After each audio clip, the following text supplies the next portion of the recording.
31 जुलाई 2025 को वो शिक्षक जो हर एक बच्चे, गरीब बच्चे और देश के भविष्य बच्चों को एक अंधकार से उठा के एक बढ़िया मुकाम तक लेके जाते हैं, उन शिक्षकों पर लाठियाँ बरसाई गई और एक शिक्षक का तो हाथ तक टूट गया।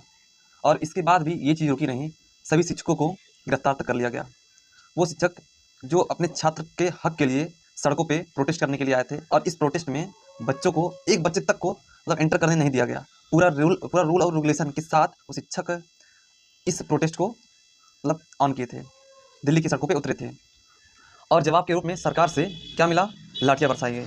ठीक है, तो जब जवाब के रूप में सरकार से लाठियाँ बरसाई जाएँ तो ये सवाल बस सरकार से नहीं रहता है, लोगों से नहीं रहता है, पूरे सिस्टम से रहता है कि आखिर शिक्षा को बना क्या दिया गया है।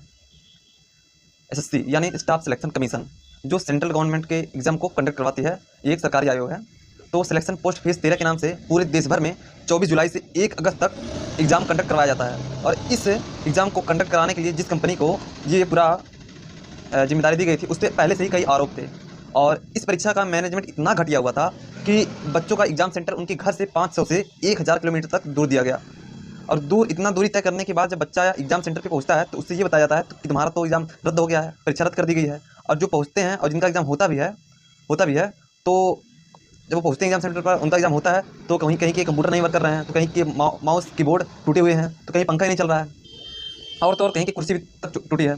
और एक एग्ज़ाम सेंटर तो ऐसा था कि ऊपर भेड़ बकरियाँ हैं और नीचे ऊपर एग्ज़ाम सेंटर है और नीचे भेड़ बकरियाँ हैं। तो ऐसी तो हालत है सरकार की और स्टाफ सिलेक्शन कमीशन एसएससी की। ठीक है, तो बस इसी कारण से ये सब प्रोटेस्ट हो रहा था। तुम्हारा क्या कहना है एसएससी पर और इस सरकार पे? कमेंट में ज़रूर बताना।